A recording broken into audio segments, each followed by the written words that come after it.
Oh, good. All right. Okay. So, my name is Thomas Mill. I'm at South Shields Marine School doing a foundation degree in marine engineering. I've been to sea once, and that's me. I'm Alfie. I'm doing a level 3 pre-cadetship. I did go to school in Scarborough called St Augustine's Roman Catholic School, so I live now 100 miles away. I'm Andrew Burns. I'm doing a level 3 pre-cadetship as a deck, and I'm from St Joseph's in the local area. Spot on. So I believe we're going to be answering some questions today. Let's have a look. So, first question is what GCSEs do you need to get in? So for my course, I did the same as these guys. I went on to the level 3 pre-cadetship first, and for that, I believe you need 4s in GCSE Maths and English, and I believe anything else was more or less a bonus. Saying that though, you can, if you do fail anything, you can do it, well, especially me and 2 others anyways, we're doing our maths, so if you have failed, you can do it, resit as well as English. Spot on. And then the level 3 pre-cadetship, it gives you enough UCAS points to get on to the foundation degree course. So that was sort of my routine. But yeah. Well, for you though, when you're doing a sponsorship, that's sort of same thing, sort of passing, yeah. So, right, lucky dip, go for that one. How do you find sponsorship? So currently, I'm not sponsored. So as a pre-cadet, it's basically your foot in the door. So you're looking for one. So for the last couple of months, we've been writing CVs, doing interview skills to find a sponsorship. I'm looking to join a company called the Royal Fleet Auxiliary. So this is the company that supply the Royal Navy with fuel, ammunition, etc. So come September, hopefully, as well as Andrew, have a sponsorship. Yeah. So I'm sponsored by a company called Global Marine. I'm in my 3rd phase of my cadetship, which means I've been to sea once, as I mentioned before. I'm finding it brilliant. It's great crack. The first time I went to sea, I went to Japan, Philippines, China, Taiwan, Hong Kong. I spent most of my time in the Philippines, which was good. It was really good. But yeah, it's hard work, obviously. When you're in college, you do need to put the graft in, but it's good fun. Well, being sponsored, though, you're not just limited to the hot places. You can go to the cold places. You might be in the North Sea for a month at a time, or you could go to top or bottom of the world. Caribbean. Yeah, that's it. With the sponsorship, as anything. So the sponsorship, obviously, is split between college phases and sea phases, but you're getting paid to do both. So I think it's a big misconception that the only thing you can do in the Merchant Navy is tankers, bulk carriers, and cargo. Well, it's just not true at all. I was laying cables in the South China Sea because I work for a company called Global Marine. It's so much more diverse than what people think it is. Right? Not also that though, there's the prettier side of the Merchant Navy. So there's obviously cruise ships, there's super yachts, yeah. So it's not all dirty work.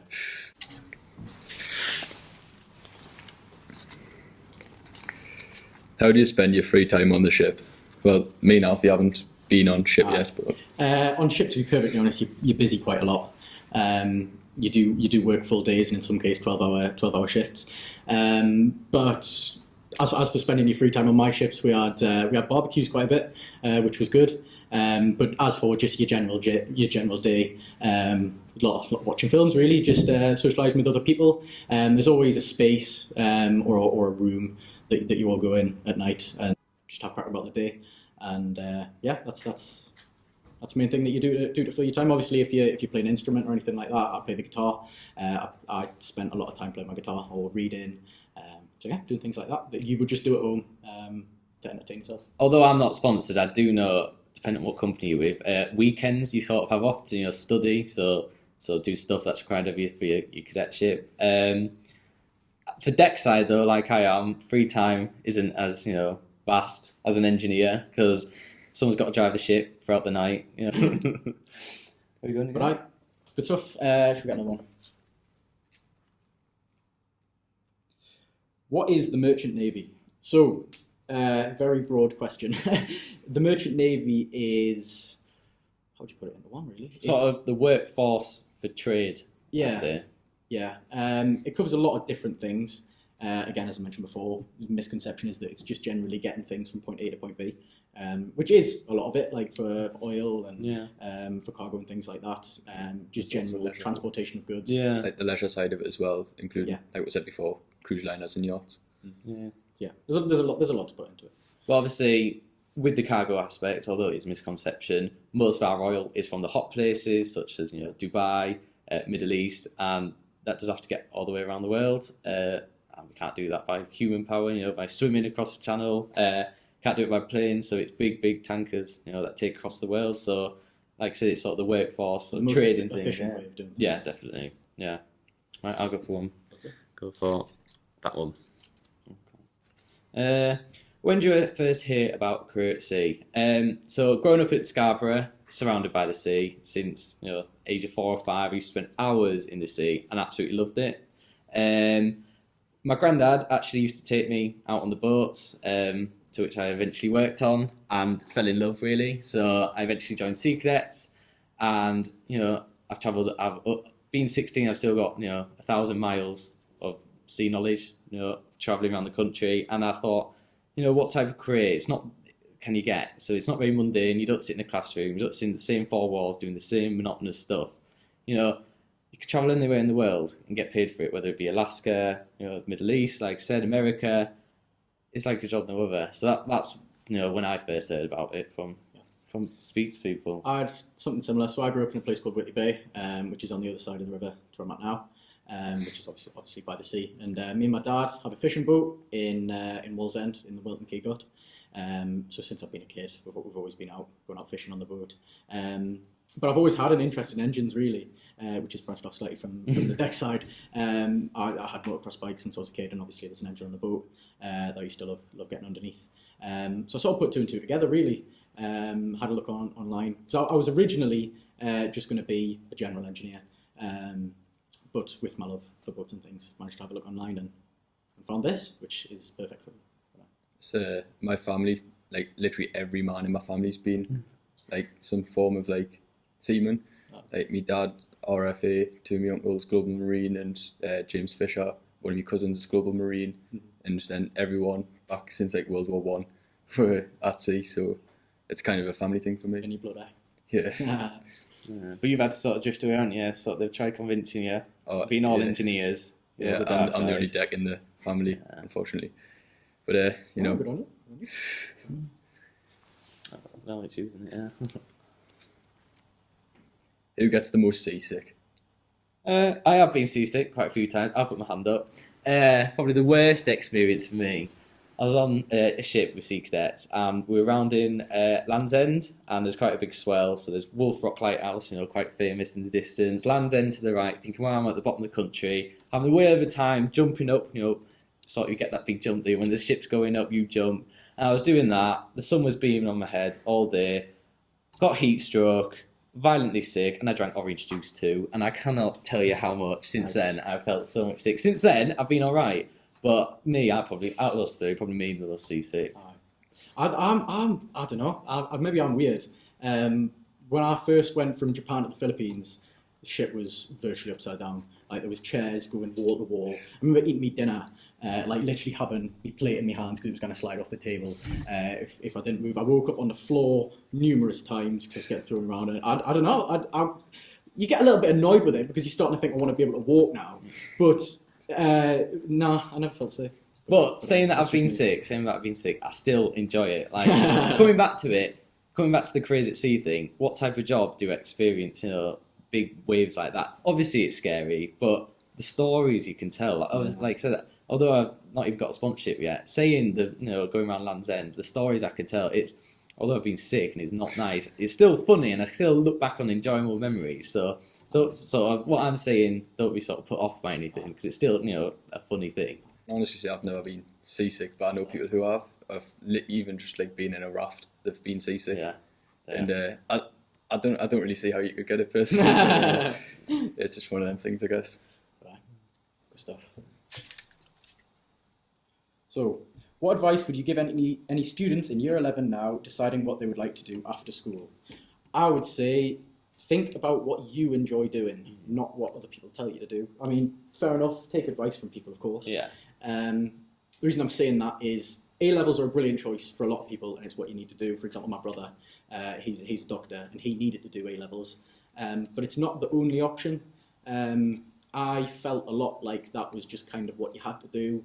and it really wouldn't have been the thing for me. So think about what you enjoy doing. If you enjoy doing hair, start focusing on that. Yeah. I was going to say, don't do a job sort of just for the status, because I know there's quite a few people I know who's gone to sixth form. Oh, I'm going to do law. Got this big idea in their head. I'm going to be a big lawyer. Lots of money. But think why there's lots of money, because there's a lot of work. It's hard, and although it look nice, we'll say, I'm a lawyer. Think about what you really want to do. Can you achieve it? How do you actually do it? Like, don't. Although obviously your parents has a big influence in your life, do what you want to do too. It's your life at the end of the day. Obviously, as Alfie said, like influence from family is a big thing. Like obviously I'm here because of family stuff, and I actually really enjoy like anything to do with the sea. But you've got to do what you want to do, not what you're being told to do, sort of thing. Because it's pointless having like a career as like a lawyer, let's say, and not enjoying it, because like what's the point? Like you're not having fun. Whereas, don't get fixated on money. Yeah. I'd far sooner have a very happy life just about getting by than having loads of money and being miserable. Yeah, definitely. I've always lived for that anyways. I'm going to go for that one. How much work do you have outside your lessons? I think this might differ from you, but being a pre-cadet, it's moderate actually. Some lessons are harder than others. Being actually a maths career, and for me, maths is that little thing I need to do a little bit more work on, whereas English, fine, I can write essays for ages.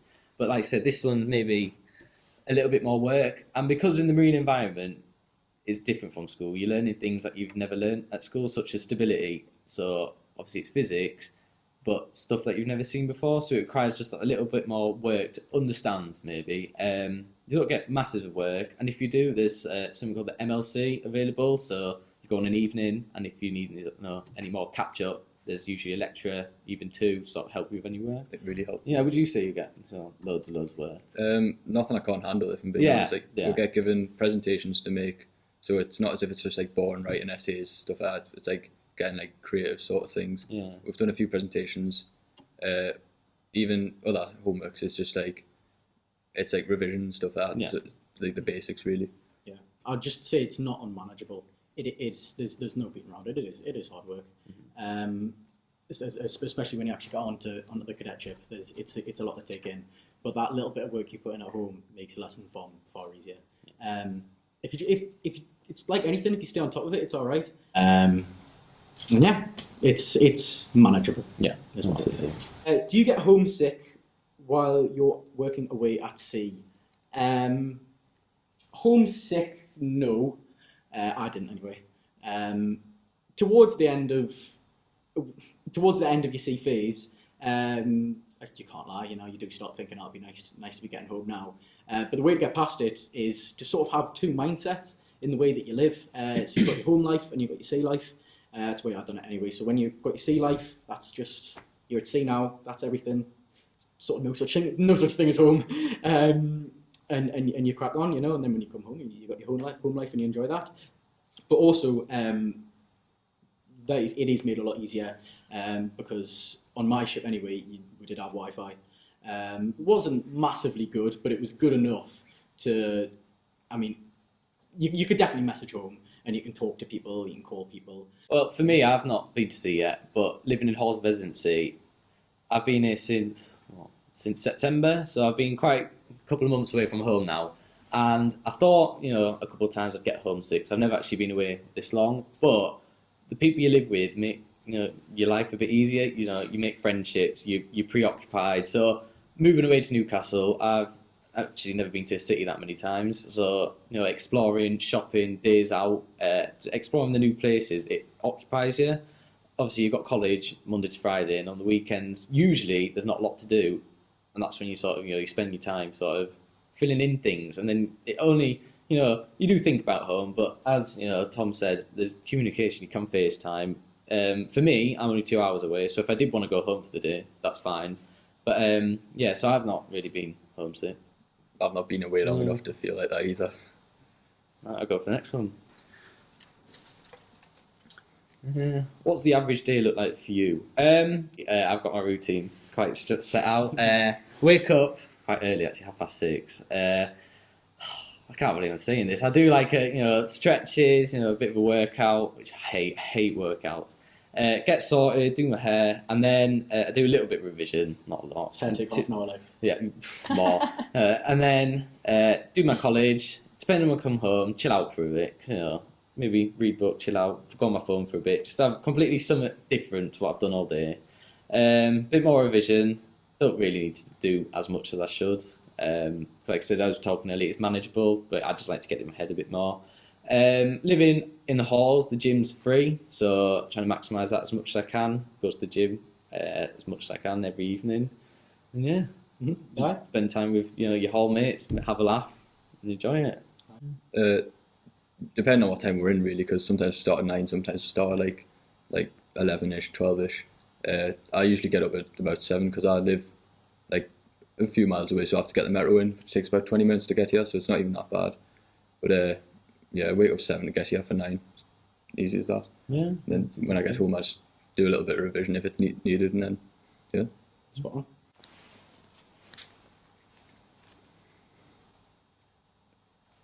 This will be for me, though. How do you find moving into halls? At first, it was a bit.